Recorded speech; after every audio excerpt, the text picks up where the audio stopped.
Wow. So this happened. But when you have a game like this where a team opens up 3 for 21, given the schedule that's upcoming, you would like to put this far out of reach as soon as you can. I state the obvious. Do give some credit to Gregg Popovich's Spurs, who have bounced back.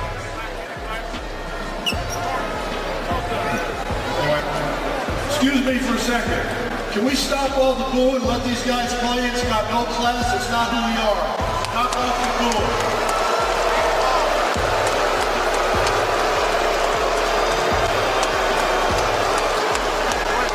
I don't know how many. I think that's the second time that I've ever seen a coach take a microphone.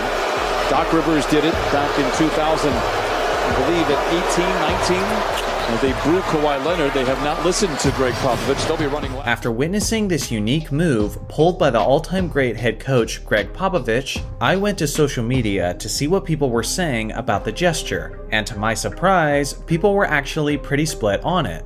Many were saying that it was a classy move by Popovich, while others were mocking Pop for allegedly being soft.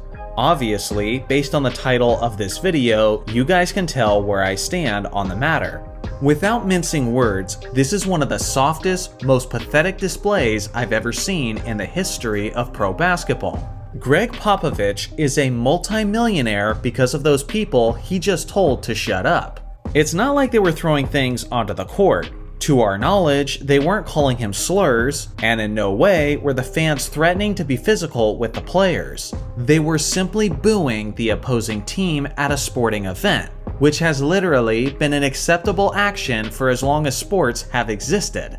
Pop wants to talk about class, but how about passion? If you're not rooting against the opposing team, then are you even invested in your home team? Like, come on, Pop. Listen, I get it. Kawhi Leonard did a lot for the San Antonio franchise, and was a major reason why they won the championship in 2013. But now isn't the time for his standing ovation and for his montage video in his farewell tour. He is on the opposing team, which makes him the enemy. The fans are completely justified in booing him every single time he touches the ball for the rest of his career. When LeBron left Cleveland and went to Miami, he was public enemy number 1. He was booed and chastised by Cleveland like I've never seen before. You didn't see him crying or begging the crowd to be more classy. He simply put his head down and took out his wrath on the court. Then guess what happened when he went back to play for Cleveland? They started treating him like a hero all over again. Because that's how sports work. You're either with us or you're against us. Beyond that, there's a ton of different examples of players embracing the booing or using it as motivation to perform better. Thinking that a player like Kawhi Leonard, who's a 2-time NBA champion, a 13-year veteran, and a 32-year-old man, needs to be coddled to the point that opposing crowds can't even boo him is cringy beyond belief. Now some are saying that it was a 4D chess move by Pop, because it was his way of showing appreciation for Kawhi and possibly using that as a way to recruit him back to San Antonio. Even if he was trying to recruit Leonard back by defending him, this is a pretty weak way of doing it. If anything, this feels like that secondhand embarrassment you get when your mom or dad says something ridiculous in front of company. All Pop did by doing this was guarantee that the fans will boo Kawhi even harder from now on, and that's exactly what they did for the rest of the game. Instead of telling the crowd to treat the opposing team gently, maybe a better recruitment pitch would be to get your team's losing streak back to single digits.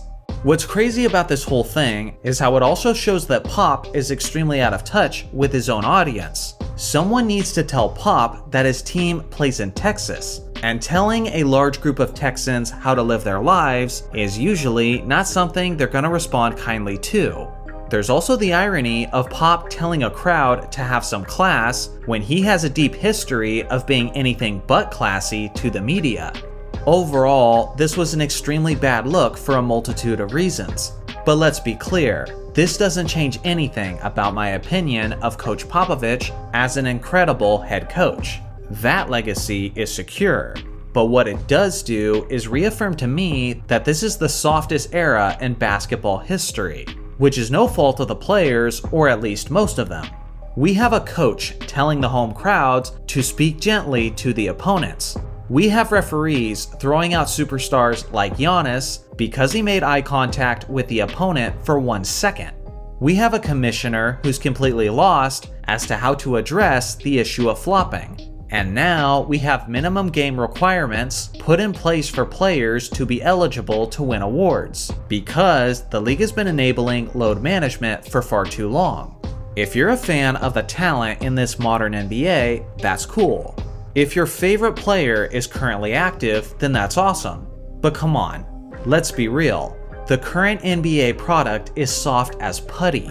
And frankly, I'm tired of pretending it's not. To me, this whole thing is indicative of a bigger issue with the sport as a whole.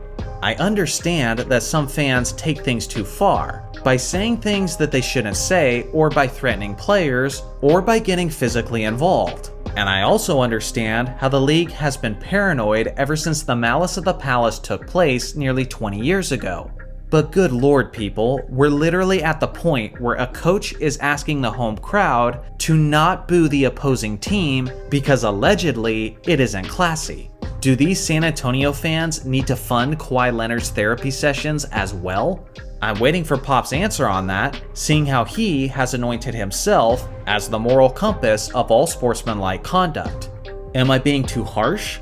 Possibly, but if I'm being honest, I think Pop was being too harsh on a supporting fan base who usually has his back and who literally fund his massive paychecks.